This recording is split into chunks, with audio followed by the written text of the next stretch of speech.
Well, Lita, have you been feeding the coin capsules after midnight? There's loads of them. Come on, shoo, shoo, shoo. We got work to do. One of the most exciting parts of any new deluxe box is taking a look to see what they've done with the new investigators. The most obvious thing is that this box contains 6 different investigators, and we see the first appearance of a neutral investigator. We also have a wholly original investigator, one that has never been seen in any of the previous Arkham Files game, but was solely made up for this very game. And there are 2 investigators that break the sacred 30 card deck limit, with Safina at 33 and Lola at 35 respectively. 3 of our newbies are dual class investigators, and they use combinations that we've never seen before. We have a Seeker Survivor, we have a Survivor Guardian, and we have a Rogue Mystic. All of these combinations point towards self-reliance and may be very good for solo play. The closest to a Dunwich style investigator is Lola Hayes, in that she can draw cards from any class. In fact, she must draw cards from a minimum of 3 different classes. And incidentally, Lola is the only investigator that doesn't have access to class cards of experience levels 4 and 5. She simply can't take them. In a similar way, we have Mark Harrigan, which is basically a single class card, only the Guardian class. But he does get to take level 0 tactics card, which appear throughout most but not all of the classes. These are cards such as Cunning Distraction, Elusive, and Barricade, because they've got to find some way to make us play Barricade, don't they?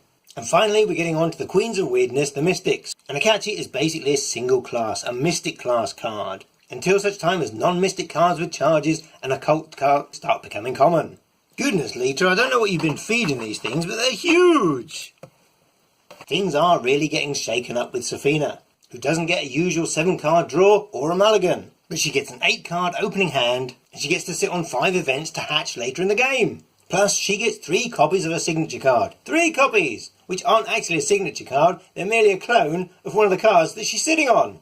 Ha ha! We hope you've brought your thinking cap. And speaking of multiple copies, poor old Lola gets 2 signature cards and 2 copies of her own weakness, as well as a random basic weakness. But that's nothing to poor old Mark Harrigan, who looks like he's got a signature card and a weakness, until Sophie comes up, who's an extra different signature card, which is great, until she turns into a weakness, which isn't great, before turning back into a bonus card, and then into a weakness, and then back again. I'm pretty sure you won't know if you're coming or going.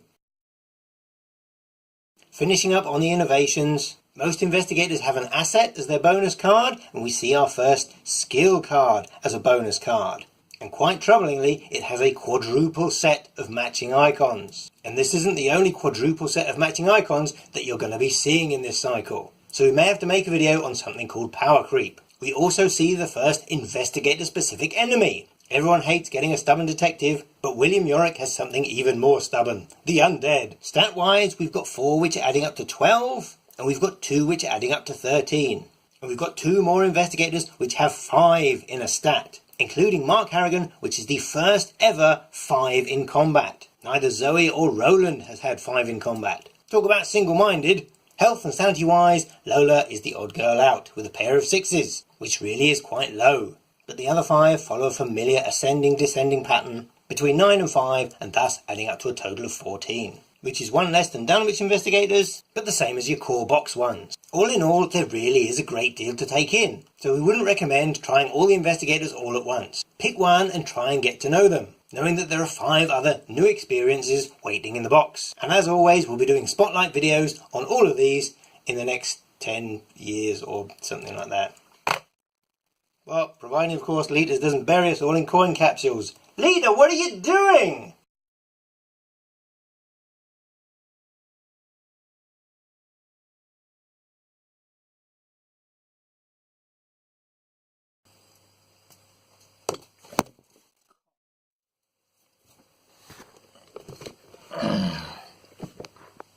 Stop with the sawing already!